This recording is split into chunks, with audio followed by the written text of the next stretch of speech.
Hey everybody, this is Ben Casnocha, co-founder and partner at Village Global, a network-driven venture firm. And this is our podcast, where we go deep on all things business and technology with world-leading experts.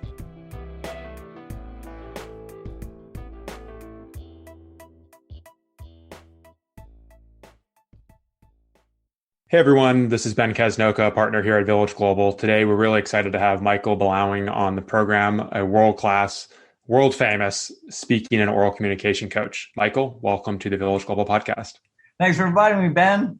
Michael, you are renowned for training some of the world's most successful CEOs and entrepreneurs on how to be better at oral communication and speaking. You've helped me a great deal and many of our own founders and executives that are in the greater village. I want to jump right into some of your top pieces of wisdom for all of the founders and executives out there trying to become better at this critical skill. What is the most common advice that you give people who are trying to become better at oral communication? WGF. I asked them to pose that question to themselves. What's the feeling? What's the feeling you want your audience to have after you're done talking? Do you want them to feel nauseous, constipated, nervous, anxious, uncomfortable, awkward? Most people say, I want them to feel confident. I want them to feel positive. I want them to feel motivated. And then I asked them, well, who needs to feel that first, the speaker or the audience? And they say, well, I probably have to feel that first. So write your emotional script before anything else and focus on your audience instead of how you're feeling so that you can use that as your guide whenever you're communicating to anyone, especially verbally. So say that acronym again. What's the feeling?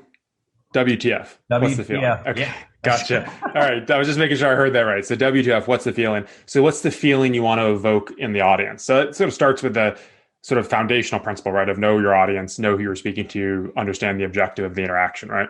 Well, even if you don't know the audience, it's being able to remind yourself, why am I here? That Maya Angelou quote, they'll forget what you said, they'll forget what you did, but they'll never forget how you made them feel. And the idea isn't to pretend or perform. The saying is fake it to make it. And my philosophy is show it to grow it. So if you want people to feel confident, you want to mirror that for your audience. And so that is the most important advice I give before we dive into content and analyzing and understanding your audience. It's just knowing yourself and where you want to take your audience emotionally, not just informationally. So I think that's a great sort of foundation as a foundation, sort of a foundational assumption or a clarity that a presenter needs to have. Where do they go from here? When you think about somebody who's going from 0 to 100 through the full arc of a preparation process or a growth process, once they sort of get clarity on the emotional journey that they want to be on and they want to take their audience on and the needs they're trying to fulfill, what next? Do you dig into thinking about how you're going to open the speech? You develop a set of stories that you want to integrate into your presentation or your all hands or whatever the context might be. And we should say for the audience that this can be anything. Oral communication can be beneficial in formal speaking, presenting, Zoom meetings, in-person meetings. The whole gambit can benefit from this skill set.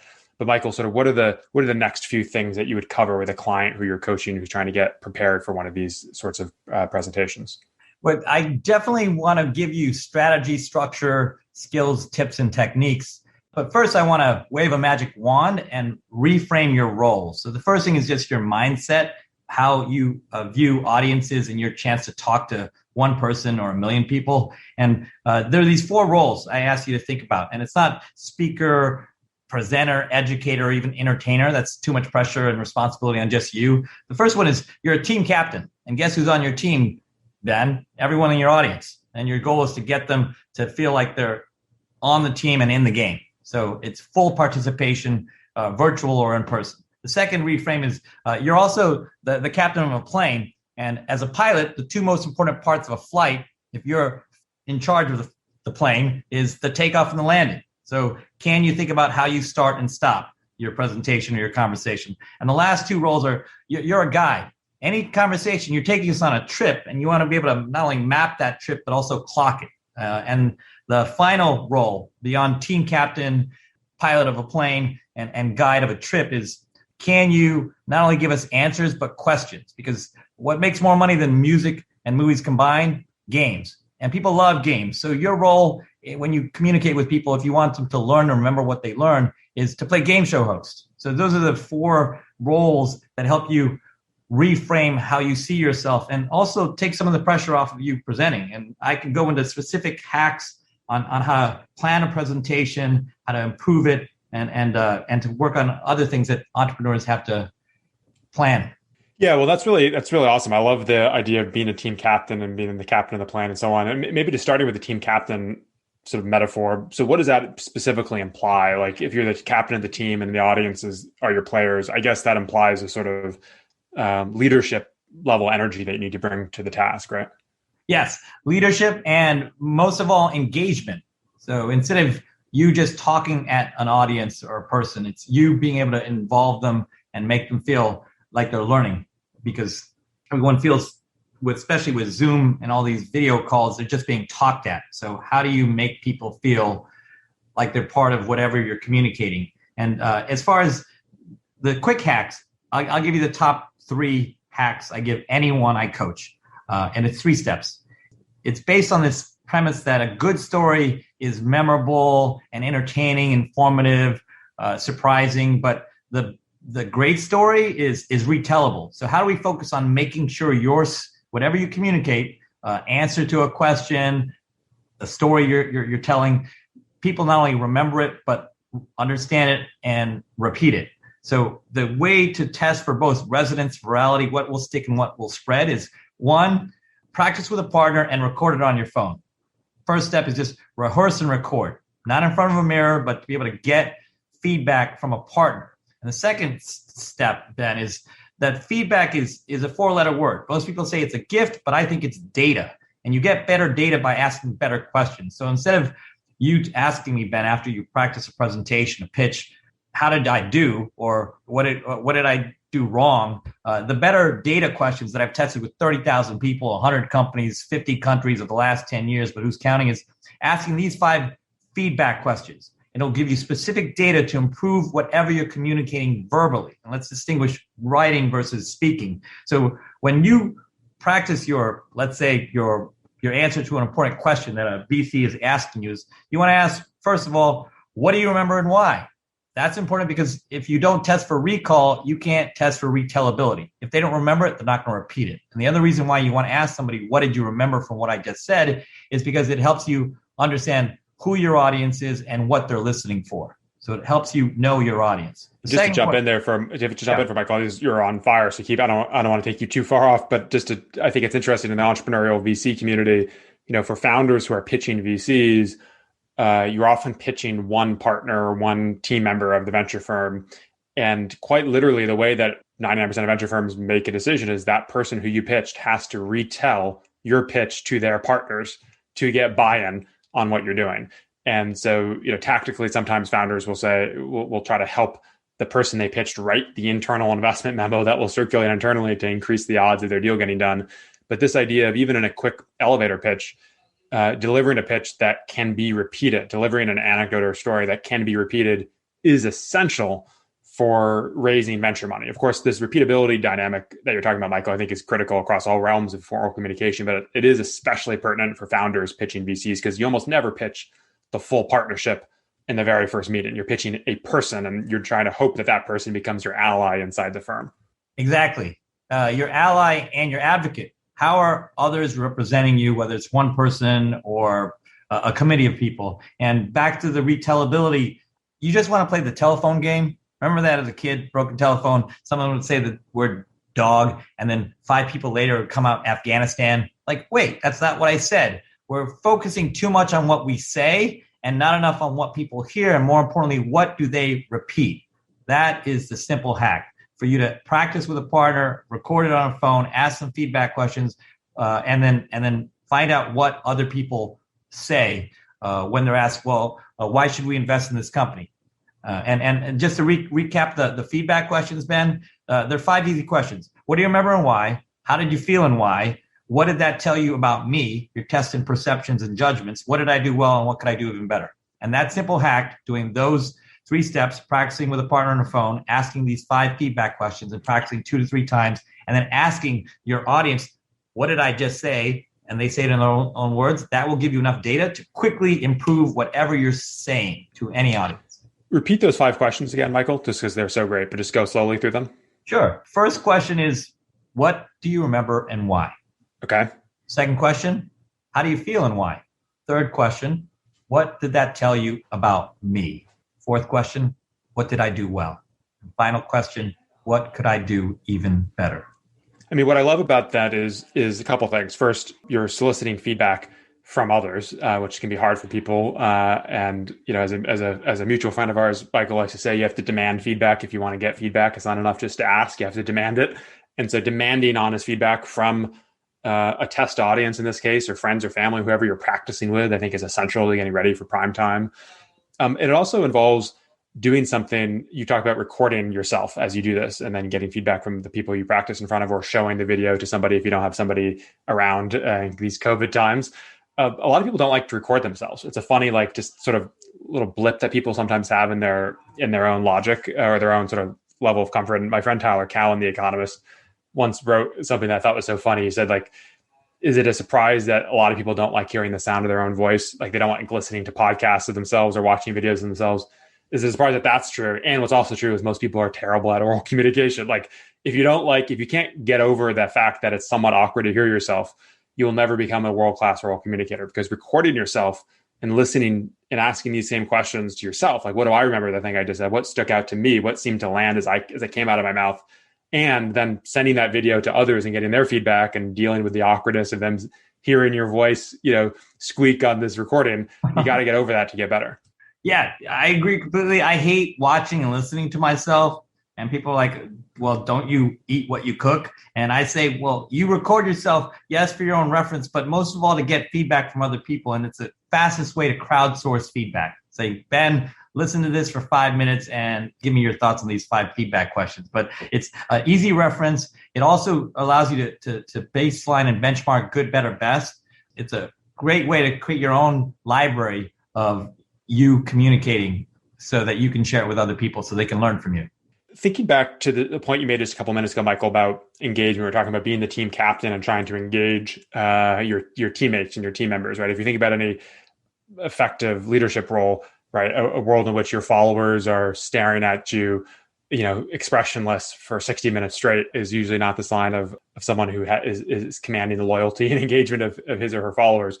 And audience engagement is one of these topics where, until we started working together, Michael, I really didn't appreciate it very much in all of the speaking that I was doing. So I was out giving talks on different topics related to books I'd helped write or other themes. And, my default was really, I will go and present for 45 minutes. And at the end, I'll ask if anyone has questions. And a lot of people think that just a Q&A section at the end of their presentation constitutes audience engagement. And that's just so woefully inadequate. And that it seems like the very best presenters, speakers, communicators constantly throughout the course of a 10-minute meeting, all hands meeting, or a 25-minute presentation to the exec team, or a 45-minute pitch to the VC, throughout the entire presentation, they should be engaging the audience. And again, just to speak to the VC entrepreneur perspective, I'm amazed the number of founders who pitch us here at Village, who they'll have a 30-minute or 45-minute calendar slot, and they will spend almost all of it speaking nonstop. And especially in the Zoom era and the COVID era, that's incredibly dangerous in terms of whether people are actually listening to you and not just doing email on the side. So let's dig into engagement a little bit. How do you help people think through ways to engage the audience? Solve and surprise. 2 principles that help us understand how we learn and how we remember. So the solve part is, you could show me the answer, like at the end of the math book in high school. I had the answers, but I couldn't figure out the problem because I never actually solved it. And the same principle is true for lots of entrepreneurs pitching to VCs. They give you a deck full of answers, but they don't really tee up the questions. So that's one philosophy, is like, can you make people do the math so that they can, 1, think for themselves, and 2, feel smart when they can come up with the answer. And then the surprise part is a way to lock on the phenomenon of people remembering what they don't expect. We remember what we do and we remember what we don't expect. So what's an example? You just named it, Ben. Questions. And instead of waiting at the end of your pitch or presentation for the questions, you build that into your presentation or conversation. And one way to do that is to gamify questions. So what's an example? 3 levels of way to make question a game. Level 1, open-ended. Level 2, multiple choice. And level 3, surprise. Here's a question for you. 2019, who was the number 1 competitor in Netflix? Open-ended question. People are wondering, I don't know. Way to engage your audience with a rhetorical question. Nobody has to answer. They could type in the chat in the virtual world. Second level, 2019, Ben, number one competitor for Netflix, was it Amazon, Disney, or Hulu? Okay, the team captain saying play. Got a better chance of answering it because I gave you three choices. What do you think it is, Ben? Between Amazon, Hulu, or Disney? Hulu? Hulu. See, I got you to play. Okay, great.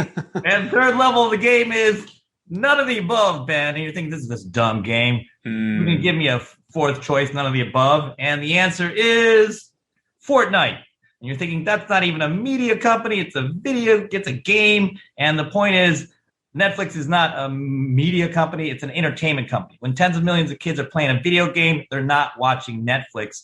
And the traditional speaker would say, in 2019, Fortnite was the number one competitor for Netflix. They gave you the answer. You didn't have to do the math. You weren't surprised necessarily in the same way as this series of questions. But the idea is, how do you help people learn?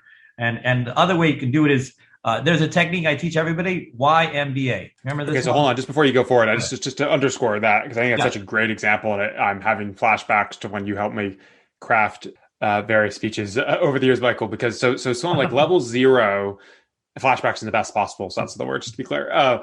Level 0 is you simply give the audience the answer, right? Level 1 is, so in this case, it would be Fortnite's the biggest competitor to Netflix in 2019 or whatever. Yep. Level 1 is the rhetorical question. Does anyone here know what the biggest competitor to Netflix was in 2019? The next level up from that was giving them options, right? So, okay, who do you think is the number one competitor? Was it Hulu? Was it Disney, et cetera, Amazon? And then the most elite level is actually you don't have the answer in one of the multiple choice. You surprise them by saying, actually, it was none of the above. And it was Fortnite. And in fact, that's because we are not thinking about Netflix in the proper frame. So like surprise is the ultimate, most advanced game.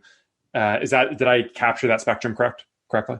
You did it with your keynote speeches of the past few years. You started with, what is the one thing that people love the most about Silicon Valley and its business model? Is it the free food in the micro kitchens? Is it the bicycles that you can ride around campus? Is it the nap pods where you can go to sleep during the day? And the answer you gave was, it's the people. Right. And actually, on that specific example, another thing you taught me on that, and how I specifically delivered that point was, it's the people actually was delivered in a whisper, which is, we'll get to that later. It's just little tactics around voice modulation. But yeah, sometimes the whisper is a very powerful way of delivering a bold point. But anyway, okay, so that's a great way of thinking about audience engagement, and just such an easy thing that people can do to make their audience feel more engaged as they're presenting. Okay, you're about to go on to another acronym, Michael. One last tip. Whisper is very effective. Okay, yes. And so for everyone listening, that was a whisper in action. So here's the acronym, another one, YMBA.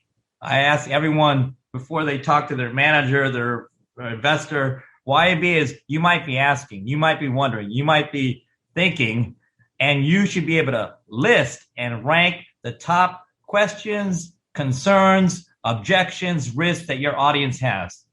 If you're not thinking ahead, my investor is going to think, okay, what about scale? What about the team? What about competition? If you have not already anticipated that, ranked it, and then built it into your presentations, you're just selling me a used car. There's all upside with no downside. So it's objection handling.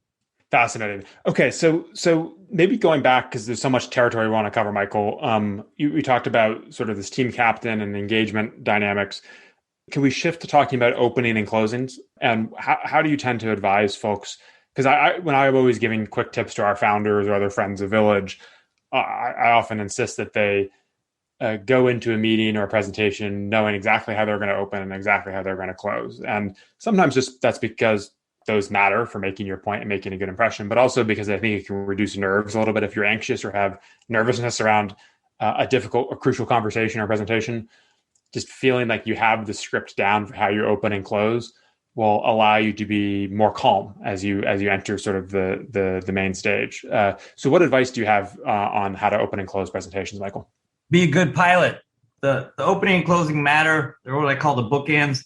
But I reversed it. So I read the 7 Habits of Highly Effective People. I only remember one of them, which is why I'm highly ineffective. It's begin with the end in mind. So when it comes to deciding opening and closing, focus on the closing. Why? Well, it's why every gymnast raises their arms in the air at the end of a routine.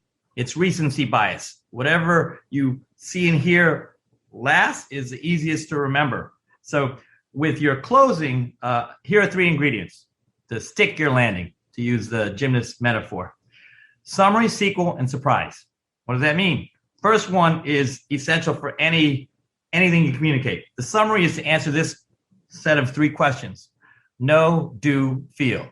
Ben, what do you want me to know? Give me the takeaway in 140 characters or less. If you're on a panel or a press interview, I want you to write those tweets, and we play a game of predicting which tweets are they going to repeat. What pull quotes are those journalists going to report in their article? And so that first question is easy. It's finishing the sentence, Ben.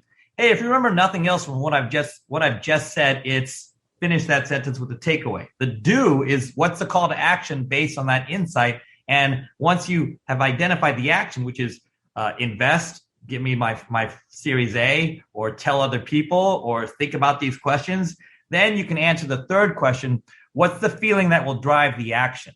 That's the sequence. And the feeling could be anything from optimism and confidence to something that we all know in the Valley, FOMO, fear of missing out. So it's being very clear on my insight, takeaway, my call to action, and again, the emotion that will drive that action. And just to be clear, I think, I generally advise folks to not try to memorize their entire presentation word for word. You can have, bullet points that you are referring to or glancing down at, or, if you're presenting virtually, where it's even easier to potentially memorize, to read off a script. I generally think that will come off as overly robotic. But I think, actually developing a word for word paragraph that you're going to deliver at the close of a meeting or presentation or speech can be really helpful, because that allows you in preparation to integrate these concepts, Michael, that you're talking about around the feeling you want to leave them with, the call to action, et cetera. So there's no shame in having a word for word script written out, in my opinion. Can I just ask, Michael, maybe just to challenge you a little bit on the idea that the ending matters most. I think that's certainly true to some extent, and there's recency bias, and people remember, peaks and endings according to psychology research. So they pick the best moment and the last moment. I feel like in the virtual world, especially, but always, but especially in the Zoom world, that's really critical to engage people out of the gate, because if you lose them in the first couple minutes, you've lost them to email, you've lost them to social media, et cetera. So if you don't nail the opening, do you even have an opportunity to land the close, or to nail that takeaway points that you're making? Very true. If you lose them up front, they're not paying attention to it at the end. And the last 2 ingredients of that closing, it was the summary as well as the sequel, setting up what's next. So it's not just a recap. And the surprise is a way for you to think about the opening. So the reason why I say plan for the closing first, and you're right, Ben, if you're going to script anything, it's your first 30 seconds, it's your last 30 seconds. I'm asking you to write and remember a minute of whatever you're communicating, so that when you get interviewed, you've seen this countless times. A founder gets interviewed on TV and they're asked a basic question like, so how did your business get started? What does your business do? And they have all this filler words and they just waffle in the beginning. It's like, did you not know that question was coming? So, right. It's like, it's a shocking first question. Talk to me about what your company does. And people feel like it is, for so many people, it's like they're hearing it for the first time. Right. So for the opening, back to the opening, and it relates to the closing part. The surprise part of a close is meant to, again, get people to remember what you're saying. And where they leverage surprise the most is reality contests and movies like Sixth Sense and Star Wars. So reality contests, singing, dancing, cooking, pitching, dating. It's the rose at the end, the big reveal. And the rose goes to, and TV shows do that all the time because they build anticipation and suspense from the beginning. So as you ask me, what will get people to listen is, could you create a hook in the beginning that promises some kind of big reveal at the end? Like, here is the number one reason why we were going to beat the incumbent in this space. I'll tell you at the end. The other way you leverage surprise at the end is Sixth Sense was that little kid with Bruce Willis who said, I see dead people. Star Wars with Darth Vader telling Luke Skywalker, I'm your dad. And we remember that because we didn't expect it. And it's another way to leverage the power of surprise at the end. So how does it relate to the beginning? Once you plan the close, you can figure out how to thread it to the beginning. That's the sequencing. So I'm not arguing with you like that the closing is more important than the beginning, but the order to plan the end so you can then tie it to the beginning. And the opening is, if you think about all the songs we listen to, they don't all start the same. They're not with, hi, my name is, and I'm going to sing you a song about, but that's every presentation or pitch. They start with a resume and roadmap. Who are you and what are you going to talk about? And what is most important about their opening, it's a trailer. It's a trailer to a movie. You give me 30, 60 seconds, make me want to watch and listen to the whole show. How do you hook people in the opening? And that relates to two questions. What's in it for me? And give me the bottom line up front. WIFM and BLUF are the two acronyms some people use, but you can do that in so many ways. A question, a statistic, a headline, a picture, a song, a poem, a prediction, opinion, a story. There are unlimited ways to start, but we have been conditioned to think it's like high school English, thesis, 3 supporting sentences, summary. We have so many ways to open that are much more original and provocative than just hi, my name is, and here's what I'm going to talk about. It's a great point. I mean, the number of people who I hear begin presentations with a recitation of their professional background. So I was at Uber for a couple of years, then I went on to work at Twitter. I mean, it immediately bores the audience. You can always come back to people's backgrounds as you need to, but it's a dead on arrival opener. Let's maybe shift, Michael, and talk about storytelling. You know, in a lot of people sort of conflate all these different constructs, or they get really hot on storytelling as the thing to think about. Whereas I think themes we've been talking about so far in this podcast conversation around opening, closing, structure, emotional journeys, etc., are as important or more important. But no doubt, stories are really powerful, and having great stories embedded into any presentation or talk or all hands or internal meeting, whatever you're trying to accomplish as a leader with respect to oral communication, stories can be quite handy. And you've taught me a lot about how to tell stories. I've told a story about John Lasseter, Michael, as you know, from my previous career. And I remember working with you to sort of craft every component of that story, the details of the story, how to frame it up, how to have an element of surprise, how to deliver it in a way that I would really resonate with the audience. So what are your top few tips for how people can bake stories into their oral communication? Money and music. That's what stories are. Mo money, mo music. No, yeah, exactly. All right. I think there's a song in there, Ben. All right. The anthem for your entrepreneurs. Yes, the money metaphor. So biography is currency. What do I mean by that? Your stories buy you 3 things with any audience. Not all of these 3 things, but some of them. 1, it buys you connection. 2, credibility. And 3, curiosity. The connection is, I can relate to what you're saying, Ben. The credibility, I believe in what you're saying and what you're doing. And the curiosity, I'd like to learn more.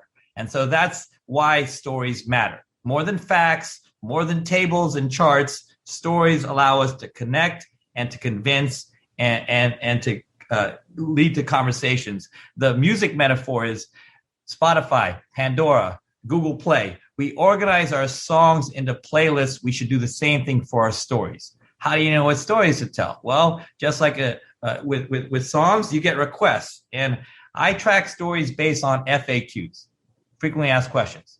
Every interview or conversation that you have with anyone is usually some version of past, present, future.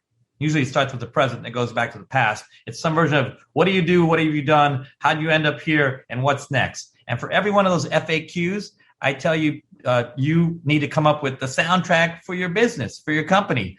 And that's full of FTSs, frequently told stories. So for every question you get, like, Ben, what do you do? That is a solution story. Give me a problem that I have that you solve. What have you done? That's a list of success stories. If you're talking to an investor, you want to be able to recount your successes based on what their priorities are. The third question is, every founder needs to be ready for it. And it's how did you end up starting your company or specializing in whatever your focus is, AI or something else? The origin story is foundational. And the last one, that's part of your greatest hits, the vision story. What's next? And the last tip with the music metaphor is when I was coaching somebody, I can't tell you who it is because of the non-disclosure agreement, but she got so good at telling her stories, she would say it the same way every time, no matter who she was talking to. She got an A for quality, and consistency, an F for connection, because she wasn't actually seeing and connecting with her audience. So the metaphor is, if your stories are like songs, don't be the jukebox, be the DJ. You got to be able to remix it for different audiences. So again, I think that's a really great point, and something that I've learned a lot with respect to this being better oral communication and storytelling, and all these techniques. Actually, all the audience engagement techniques. They're all tools in a toolkit or a playlist of different options, and the really gifted presenters and oral communicators will remix these different tools and use different tools and stories depending on how things are going in real time, in fact. So yeah, sometimes it's customized based on the audience. Sometimes it's you're in the middle of a meeting and you realize that half the people are off video or disconnected or not paying attention, and you need to add energy to the room. And so you want to be able to draw upon a toolkit of tools that you feel confident about that you can deploy in the moment. And I think that's sort of the next level. Like if you look at the most talented folks, it's they're able to do that sort of on the fly adjustments, right? Exactly. Being flexible and present to whoever you're talking to. I mean, I think generally when I think about storytelling, I find one simple piece of advice is make your short stories shorter. Like the sort of in general, brevities is can be a real superpower here. I remember Dan Pink has a good line on speaking, which is brevity, levity, and repetition. I'll say that again: brevity, levity, and repetition. He's all about be short, be a little funny, and repeat the key points over and over again, because people have short attention spans and they easily forget. And but so make your stories shorter and really practice and rehearse them. And I think that's a theme that runs through this entire conversation. If you're listening to this podcast, you want to get better at oral communication and speaking, you actually have to invest meaningful time in getting better at this stuff. It doesn't always come naturally. The payoff's huge, to be clear. I think this can be transformative in a professional trajectory, but you have to actually work at it.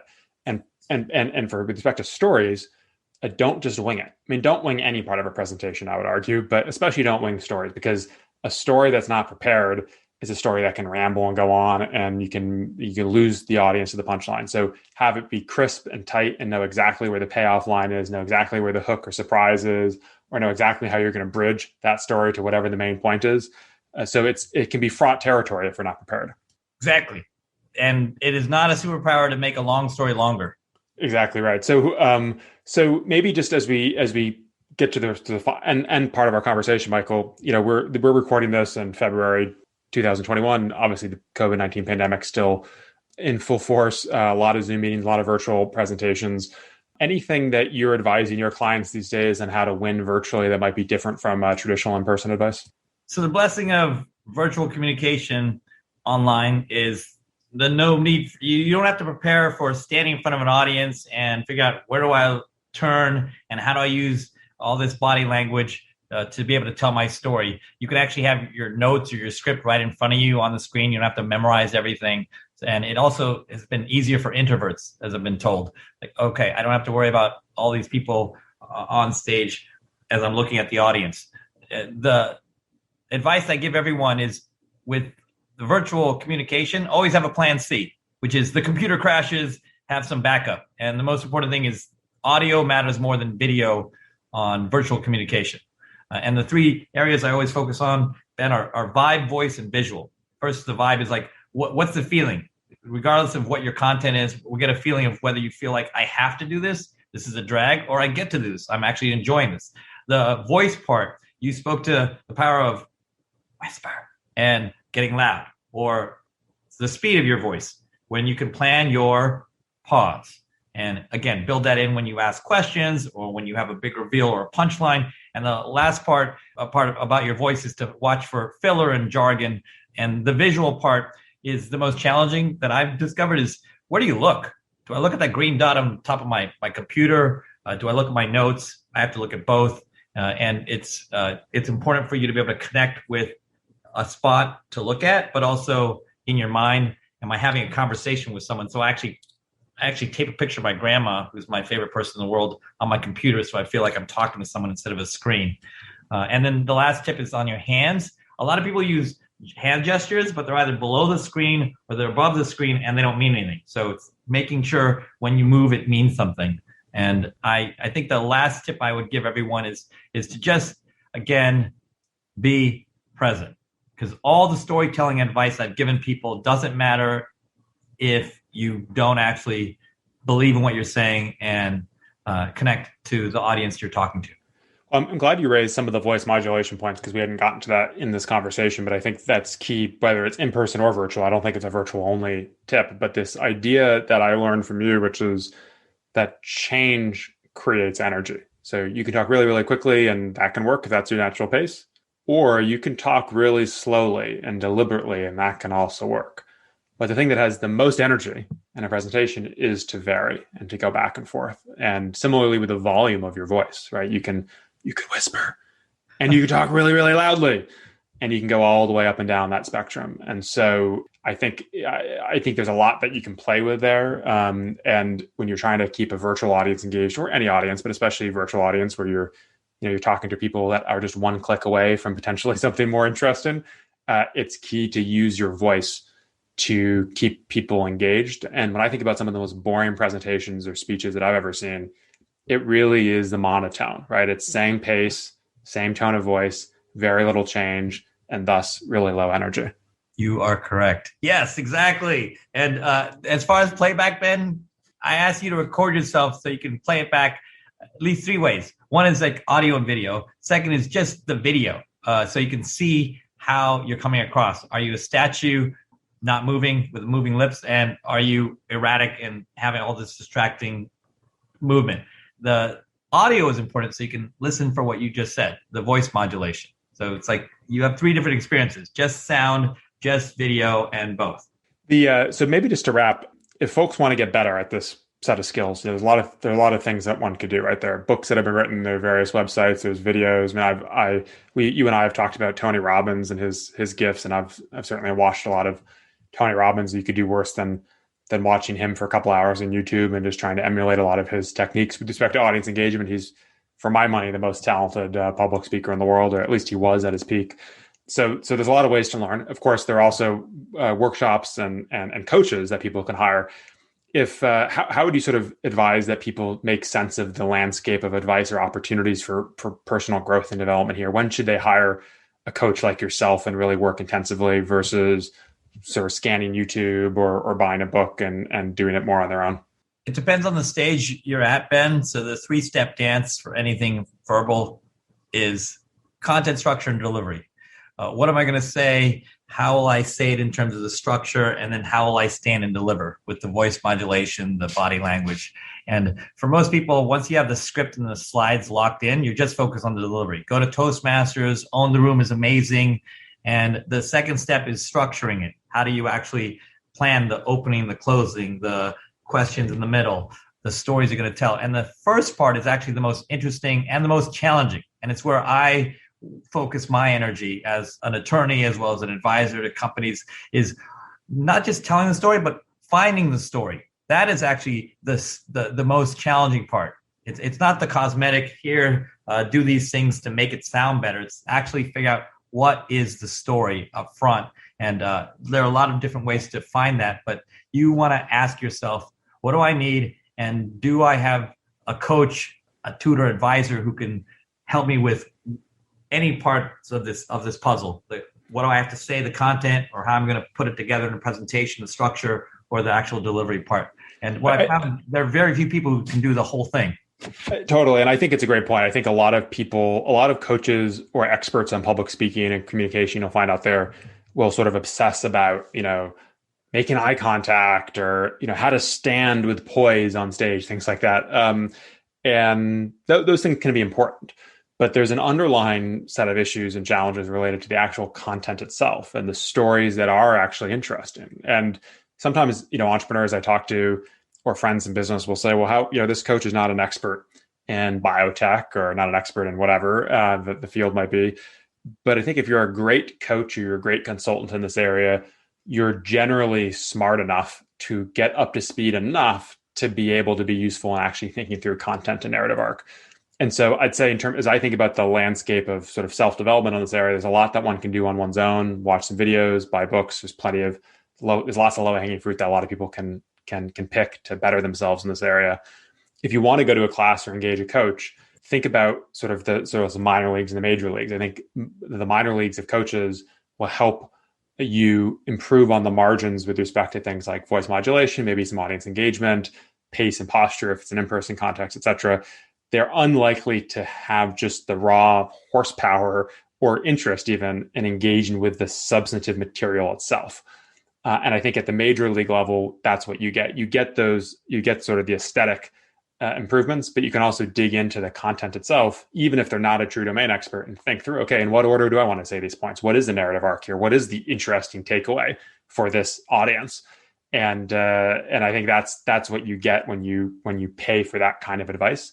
But the whole spectrum can be useful, and depends where you're at now and what the goals are. But I think if you're an early stage entrepreneur and you're running a engineering oriented company and it's a relatively small organization, you're just trying to go out and raise your Series A financing, you probably don't need to engage a major league level coach to work with you for 6 months to do that fundraise. But if you're a CEO of a growing company with lots of internal meetings and team outings and there are lots of opportunities to be a great oral communicator, it might be worth you investing in this area at sort of the major league level, because the opportunities for these skills to have an impact is well beyond just a formal presentation. I mean, every team meeting you have, a product management offsite, all will draw upon these skills. And so it can be a really worthwhile investment as your company scales and as you're called upon to be a leader in more and more of those environments. Michael, any final words from you or parting words of advice before we wish you well? Just look for these three things in anyone who's communicating with you as a coach. Competence, do they know what they're doing? Commitment, do they really believe in you and what you are doing? And lastly, the chemistry, the connection you have with whoever's going to coach you. And my advice is not on the telling of the story, but the finding the story, because the best work I've been able to do with entrepreneurs, with VCs, is being able to discover what I call the GSNTs, the greatest stories never told. And every one of us has them. We just need a partner to be able to unearth them and then polish them for audiences. Michael, you're a great friend of Village Global. We're honored to have you in our community. Thank you for sharing so much of your wisdom with us today, and we'll look forward to doing it again sometime soon. Thanks again, Ben.